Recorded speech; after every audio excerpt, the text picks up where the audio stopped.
if you poor បើសិនជាអ្នកនេះក្រ you don't have the luxury of choosing អ្នកនេះអត់មានសិទ្ធិក្នុងការរើសអីមួយទេ you ក្រ you ត្រូវផឹង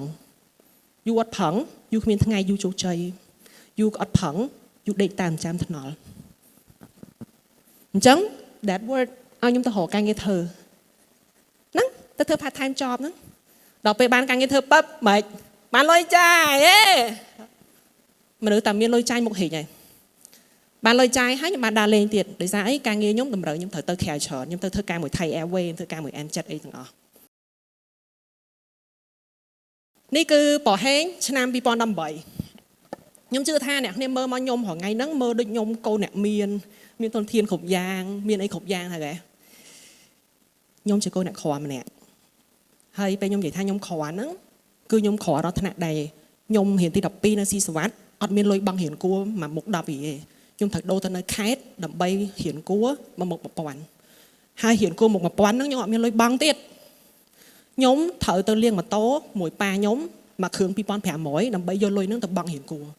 ជីវិតឡៃហ្នឹងខ្ញុំដែរប្រាប់ណាគេពេលខ្ញុំដូរទៅរៀននៅថៃដំបូង2018ប៉ាម៉ាក់ខ្ញុំឲ្យខ្ញុំ$1000គាត់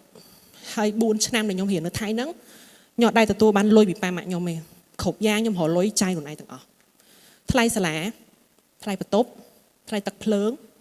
គ្រប់យ៉ាងគឺខ្ញុំធ្វើខ្លួនឯងខ្ញុំជឿថាអ្នកដែលដូរមករៀនពីខេត្តមកពេញអ្នកនេះនឹងយកអារម្មណ៍របស់ខ្ញុំវាពិបាកខ្លាំងណាស់ហើយសម្រាប់យើងឥឡូវបើសិនជាខ្ញុំឥឡូវណារឿងហ្នឹងមានអស់ចាតែសម្រាប់កូនក្មេងម្នាក់អាយុ8 10ពេលហ្នឹងវាពិបាកខ្លាំងមែនតើខ្ញុំកើត depression 2 ដងសាររឿងហ្នឹងហើយខ្ញុំប្រាប់អ្នកនេះថា depression ជាជំងឺមួយដែលថ្លៃបំផុត guys ផឹកថ្នាំមួយថ្ងៃ20រៀលហើយអាមនុស្សពងក្រហើយអត់មានលុយប៉ាម៉ាក់ support អត់បានហើយត្រូវរកលុយខ្លួនឯងដើម្បីទៅទិញថ្នាំយកមកផឹកទៀតទុកជន់លើទុកខ្ញុំត្រូវរៀនហួសខ្លួនឯងតាំងពីឆ្នាំទី1មកដល់ពេលអញ្ចឹងវាពិបាកស្រាប់ខ្ញុំខ្លាំងខ្ញុំតូចចិត្តខ្លួនឯងខ្លាំងណាស់ហើយតមកខ្ញុំត្រូវរៀនជំនាញនៅថៃរឹកហៅរូបករណ៍រៀនជំនាញខុសទៀតខ្ញុំស្អប់វាខ្លាំងជំនាញខ្ញុំរៀនគឺ aviation maintenance engineer ឬជាភាសាខ្មែរគឺជាងយន្តហោះសួរខ្ញុំចេះវាអត់ខ្ញុំចេះតែសួរឆ្លាញ់វាអត់ No I fucking hate it ខ្ញុំទៅនៅក្រៅប្រទេសតែឯងគ្រប់យ៉ាងគឺថ្មីសម្រាប់ខ្ញុំថៃមួយម៉ាត់ខ្ញុំអត់ចេះដែរមួយអត់ចេះដែរតែខ្ញុំត្រូវទៅនៅគ្រប់យ៉ាងគឺថ្មីសម្រាប់ខ្ញុំមែនតើខ្ញុំមើលមនុស្សជុំវិញខ្លួនខ្ញុំអូគេមានម៉ែឪបងប្អូនគេចាំ support គ្រប់គ្នាដល់យើងក្បាលមួយតែឯងតែតោហ្មងនឹងជាឧបសគ្គរបស់ខ្ញុំពេលខ្ញុំរៀនទី10ពេលខ្ញុំរៀនឆ្នាំទី1លុយចាយខ្ញុំអត់មានទេហើយនៅពេលដែលខ្ញុំទិញអីញ៉ាំខ្ញុំធ្លាប់ជួបរឿងមួយគឺខ្ញុំមានលុយ20បាតគាត់20បាតវាប្រហែលជា1000លុយខ្មែរជាងហាក់2000ចុះខ្ញុំមានលុយ2000ទេហើយបាយមួយកញ្ចប់45បាតខ្ញុំអត់មានលុយទិញទេខ្ញុំត្រូវខ្ចីលុយមិត្តភក្តិខ្ញុំដើម្បីទិញអាហ្នឹងខ្ញុំរៀនជំនាញខ្ញុំអត់ស្រឡាញ់ខ្ញុំដូរអត់បានទៀតដោយសារសិនជំនាញហ្នឹងខ្ញុំទៅហារូបករណ៍អញ្ចឹងបើសិនខ្ញុំហ៊ានដូរខ្ញុំហ៊ានបោះបង់វាចោលក្រសួង blacklist ខ្ញុំ5ឆ្នាំហើយសម្រាប់កូនអ្នកក្រម្នាក់អត់មានហារូបករណ៍ជីវិតចប់ខ្ញុំទៅនៅក្រៅប្រទេសគ្រប់យ៉ាងថ្មីសម្រាប់ខ្ញុំបើសិនខ្ញុំនៅខ្មែរហើយខ្ញុំមានអ៊ំខ្ញុំមានមិត្តភក្តិខ្ញុំមាន connection ខ្លះតែតើនោះគឺថ្មីទាំងអស់ណាគេក៏ស្គាល់ដែរអញ្ចឹងជីវិតខ្ញុំគឺបែបហ្នឹងធ្វើឲ្យឆ្នាំទី1ខ្ញុំខ្លាចជាកុមារដៃ100ស្អីខ្ញុំធ្វើដែរខ្ញុំជំរុញខ្លួនឯងឲ្យទៅធ្វើការ part time ការងារ barista ខ្ញុំធ្វើហើយការងារអ្នកយក stock ពីថៃមកខ្មែរឲ្យគេលក់ខ្ញុំធ្វើហើយការងារជាទៅធ្វើ assistant មកគ្រូដើម្បីយកលុយមួយថ្ងៃ100បាត200បាតខ្ញុំធ្វើហើយការងារដែលខ្ញុំត្រូវទៅធ្វើជាគ្រូបរៀនធ្វើអីមកជួបទាំងអស់ប៉ុន្តែខ្ញុំគិតថាវាជារឿងលំបាកឯងដោយសារអីខ្ញុំបានលុយអញ្ចឹងគ្រាន់តែបានលុយប៉ឹបបញ្ហាខ្ញុំបាត់សូន្យហ្មងហើយវាបើឱកាសខ្ញុំមួយទៀតខ្ញុំរកឃើញការងារខ្ញុំស្រឡាញ់ពេលហ្នឹងគឺខ្ញុំបានធ្វើជាគ្រូបង្រៀនភាសាអង់គ្លេសជនជាតិថៃនៅពេលខ្ញុំចូលទៅធ្វើការដំបូងខ្ញុំបានមួយថ្ងៃសុំទោសខ្ញុំបាន1ម៉ោង200បាតពីមុនខ្ញុំធ្វើ barista មួយថ្ងៃ400បាតតែឥឡូវខ្ញុំធ្វើតែ1ម៉ោងទេ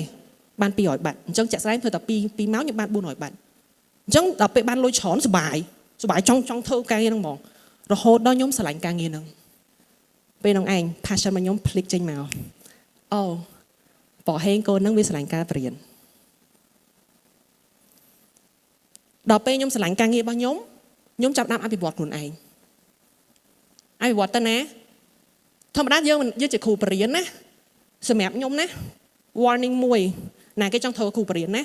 បើសិនជាសិស្សរបស់យូស្ដាប់យូបរិញ្ញាបត្រហើយគេស្ងាប់យូ fail as a teacher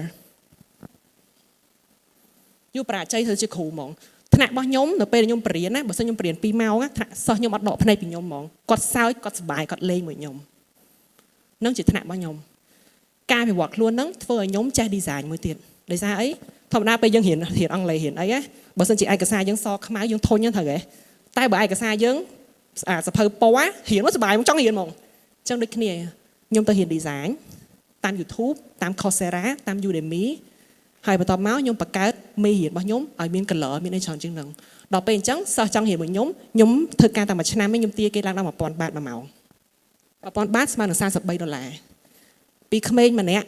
រៀនឆ្នាំទី2ធ្វើការ1ម៉ោង7រៀលទៅជាក្មេងម្នាក់រៀនឆ្នាំទី3ធ្វើការបាន1ម៉ោង$43ជាក់ស្ដែងនៅពេលដែលព្រៀនយើងមិនព្រៀនម៉ោងទេណាយើងរៀន2ម៉ោង3ម៉ោងអញ្ចឹងធ្វើការម្ដងបាន100បាត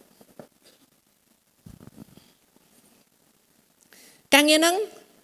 ធ្វើឲ្យខ្ញុំដឹងថាខ្ញុំស្រឡាញ់ការព្រៀនរូបនេះខ្ញុំគូផ្ទាល់ថយមកវិញតិចខ្ញុំមិនសូវហាត់បកថាគេអញ្ចឹងចាក់ស្ដែង aviation maintenance ហ្នឹងខ្ញុំត្រូវទៅ intern រហូតហើយ intern ត្រូវក្រុមហ៊ុន airline ទៀតបាន intern បានមិនមែនចេះតែ intern ប្រទេសដែរអញ្ចឹងខ្ញុំទៅធ្វើការអូជាយន្តហោះសេរីយន្តហោះ avionics អីមកថាថ្ងៃអីជួបទាំងអស់អញ្ចឹងបញ្ចប់មកខ្ញុំមកឃើញក្រុមហ៊ុនមួយគឺ WeFly WeFly នេះជាក្រុមហ៊ុនបង្រៀនជាងយន្តហោះប៉ុន្តែមិនមែនជាងយន្តហោះធម្មតាណាយក license របស់អឺរ៉ុប license របស់អឺរ៉ុបមានឈ្មោះថា EASAនៅពេលខ្ញុំធ្វើការនៅ WeFly ហ្នឹងខ្ញុំ intern តែ2ខែខ្ញុំបានធ្វើខ្ញុំកាន់ការងារ full time ហ្មងហើយចឹងប្រាប់គ្នាថាខ្ញុំធ្វើមិនចាក់ស្ដែងនៅពេលខ្ញុំ intern គឺខ្ញុំត្រូវធ្វើជាមួយនឹង operation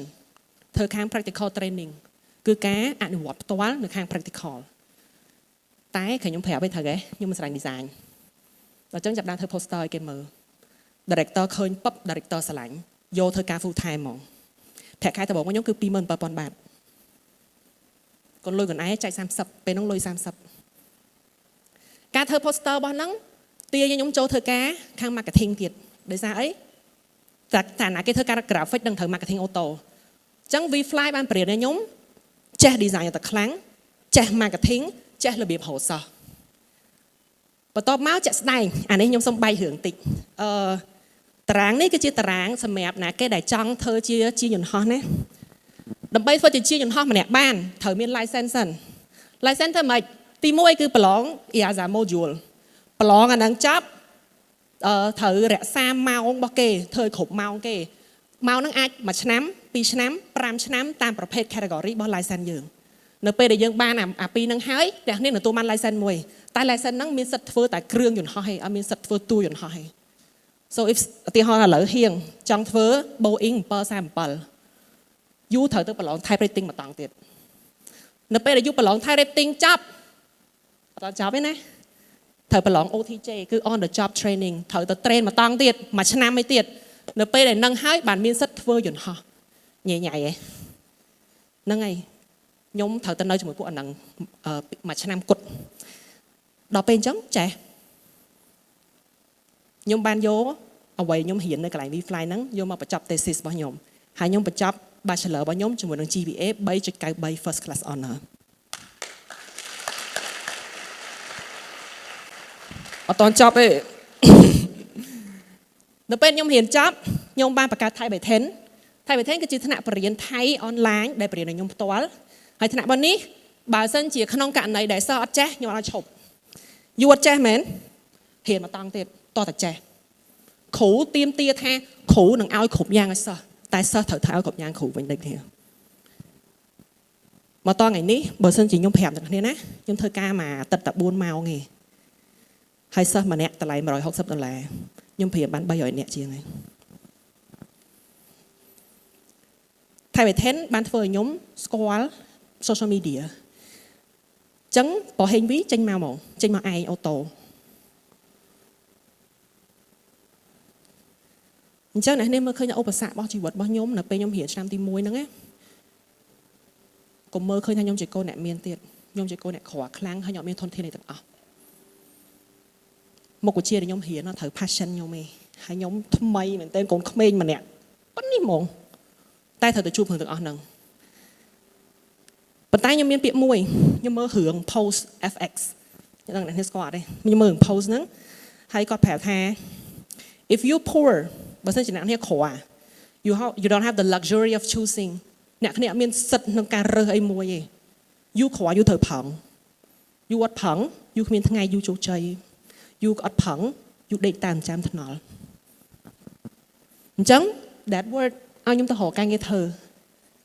ហ្នឹងទៅធ្វើ part time job ហ្នឹងដល់ពេលបានការងារធ្វើប៉បមិនបានលុយចាយហេមនុស្សតែមានលុយចាយមុខហេងហើយបានលុយចាយហើយខ្ញុំបានដើរលេងទៀតដោយសារអីការងារខ្ញុំតម្រូវខ្ញុំត្រូវទៅក្រៅច្រើនខ្ញុំទៅធ្វើការមួយ Thai Airways ធ្វើការមួយ Amjet អីទាំងអស់តែឧបសគ្គមួយហ្នឹងវាមិនមែនចប់ត្រឹមហ្នឹងទេវាបានបង្កើតឱកាសឲ្យជីវិតរបស់ខ្ញុំបានស្គាល់ថាខ្ញុំជាណាគេខ្ញុំចូលចិត្តអីនៅពេលខ្ញុំដឹងថាខ្ញុំចូលចិត្តការបរៀនខ្ញុំចូលចិត្ត marketing ខ្ញុំចូលចិត្ត design ពេលហ្នឹងហើយគឺខ្ញុំ live my dream មែនតើការងារខ្ញុំធ្វើរាល់ថ្ងៃខ្ញុំមានស្នាមញ៉ាំមួយវាហើយខ្ញុំបានលុយចឹងកូនក្មេងម្នាក់នេះហូគាត់ត្រូវទេនេះហូនេះមិនត្រូវកូនក្មេងអាមួយនេះ2018អ្នកនេះសួរវាថាអេមិនដែរជីវិតវានឹងឆ្លើយថាតោកយ៉ាប៉ុន្តែអាពេលខ្ញុំកើត depression ហ្នឹងដូចខ្ញុំប្រាប់អ្នកនេះចឹងថាបើសិនជា you អត់មាន you ទៅរកវា you cannot stay there អ្នកនេះអាចនឹងបានទេ you have to fight for it អញ្ចឹងខ្ញុំចាប់ដើមចេញទៅធ្វើការធ្វើការរបស់ខ្ញុំបានបង្រៀនខ្ញុំឲ្យខ្ញុំស្គាល់ខ្លួនថាខ្ញុំចូលចិត្តការបរៀន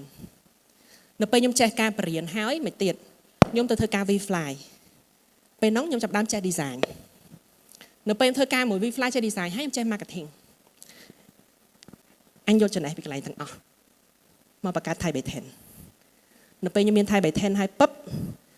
ខ្ញុំចាប់ផ្ដើមបង្កើតប៉ោះហេង V នៅពេលដែលមានប៉ោះហេង V រាល់ថ្ងៃនេះខ្ញុំបានចាប់ដៃ Steven ងឹតឆោបាយក្រោយតិចខ្ញុំបានចាប់ដៃមួយលោកគ្រូប៉ែតថ្មិញ Steven ដើម្បីបង្កើត brand កូនខ្មែរមួយគឺ Smile Lab Cambodia ហើយ Smile Lab គឺជា brand ផ្ដល់ជាមួយឧបករណ៍មាត់ថ្មិញដល់អ្នកនរគ្នាហើយខ្ញុំសូមបញ្ជាក់ថាខ្ញុំកាន់ខាង marketing តែ Steven ជាអ្នកកាន់ខាង operation គ្រប់យ៉ាងត្រូវបានមើលដោយ Steven ទាំងអស់បើអត់ផាសជាមួយនឹង QC របស់ប៉ែតទេគឺអត់ព្រមចេញលក់ទេបន្ទាប់មកថ្ងៃនេះខ្ញុំឈរនៅចំណុចនេះខ្ញុំមានប៉ោះហេង V ជា business ខ្ញុំមួយខ្ញុំមាន Smile Lab Cambodia ជា business របស់ខ្ញុំមួយខ្ញុំមាន Thai by 10ជា business របស់ខ្ញុំមួយខ្ញុំអត់ធ្វើការណាគេទាំងអស់ខ្ញុំជាម្ចាស់របស់ខ្លួនឯងអ្នកគ្នាមើលទៅមើលឡើងនោះវិញមិនឈរនោះត្រូវទេគ្រប់យ៉ាងនោះវាកាត់ឡើងដោយសារអីមានតែគេឆ្លើយខ្ញុំបានទេគ្រប់យ៉ាងកាត់ឡើងដោយសារខ្ញុំ take little step ខ្ញុំបោះចំហៀនដល់ទូចមួយរបស់ខ្ញុំចេញទៅធ្វើការ part time ឱកាសដោះមកហ្មងរហូតដល់ខ្ញុំឈរដល់ចំណុចនេះអញ្ចឹងនេះគឺជាវិធីដែលខ្ញុំធ្វើឲ្យឧបសគ្គរបស់ខ្ញុំខ្លាចជាឱកាសយូរមានបញ្ហារឿងប្រឡងមែនតើមើលមេរៀនទៅចេះហើយអត់មានលុយចាយមែន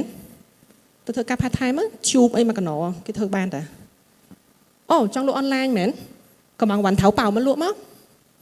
ចំណេញមែន22រៀលលក់យូរទៅប្រកែលក់ចំណេញដល់5រៀលមកមុខលក់យូរចំណេញ20 30រៀលក៏ថាបានគ្រប់យ៉ាងកាត់ឡើងពី little step ដោយវាគ្មិនយើងបាននិយាយអញ្ចឹងណាបើចង់ធ្វើវាហើយធ្វើទៅព្រោះអីអានឹង work សម្រាប់ជីវិតខ្ញុំហើយខ្ញុំមានសំណួរមួយចង់បញ្ចប់ណាគេដែលកំពុងសែតរឿងអត់លុយណាគេដែលកំពុងសែតរឿងសង្សារតក្បាលចោលគិតខ្លួនឯងថា5ឆ្នាំទៀតគេនៅមួយយើងអត់ណាគេដែលកំពុងសែតថាអូយអញប្រឡងអត់បានបន្ទុកល្អគិតថា5ឆ្នាំទៀតកន្លែងធ្វើការគេខ្វល់អត់សម្រាប់ខ្ញុំ5ឆ្នាំមុនខ្ញុំជាកូនក្មេងម្នាក់ធ្វើការ part time job ស្អីក៏ខ្ញុំធ្វើដែរឲ្យតែបានលុយប៉ុន្តែមកដល់ចំណុចនេះខ្ញុំដេកក៏ខ្ញុំមានលុយចូលកប៉ៅខ្ញុំដែរ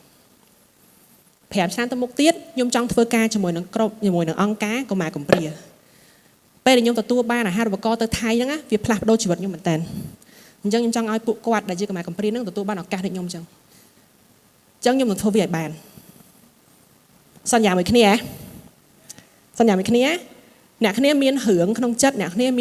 មានបំណងចង់ធ្វើមួយខ្លួនឯង5ឆ្នាំទៀតពួកយើងនឹងធ្វើវាកាត់ឡើងទាំងអស់គ្នាអរគុណ